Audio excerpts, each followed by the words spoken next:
एक छोटे से गांव में सीमा नाम की विधवा अपनी 8 साल की बेटी गुड़िया के साथ रहती थी। उनका घर बहुत ही साधारण था और कमाई इतनी कम कि 2 वक्त की रोटी जुटाना भी मुश्किल हो जाता था। कई बार माँ बेटी को भूखा सोना पड़ता। उस रात भी घर में खाने को कुछ नहीं था। सीमा ने अलमारी खोली तो बस मुट्ठी भर आटा बचा था। उसने सोचा, चलो एक आखिरी रोटी बना देती हूँ ताकि गुड़िया भूखी न सोए। सीमा ने रोटी बनाई और प्लेट में रख दी। उसने सोचा, बेटी को खिला दूं और खुद भूखी रह लूं। तभी अचानक दरवाजे पर दस्तक हुई। गुड़िया दौड़कर बाहर गई और देखा कि एक दुबला पतला कुत्ता दरवाजे पर बैठा है। उसकी आंखों में भूख और लाचारी साफ झलक रही थी। गुड़िया ने प्लेट उठाई और बिना माँ से पूछे वही रोटी उस कुत्ते के सामने रख दी। कुत्ता खुशी खुशी रोटी खाकर चला गया। सीमा ये देखकर गुस्से और दर्द के बीच फंस गई। उसने सोचा,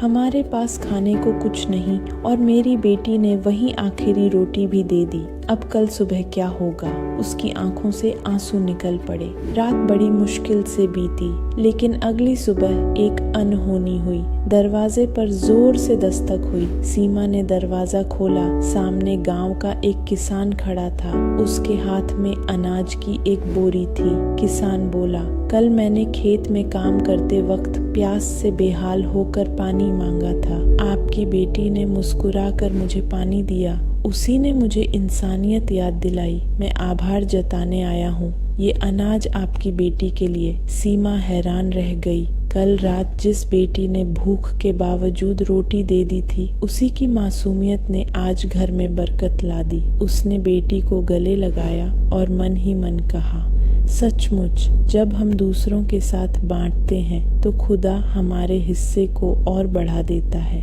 सच्ची बरकत हमेशा बांटने से आती है। जब हम दूसरों का पेट भरते हैं तो हमारा घर भी कभी खाली नहीं रहता।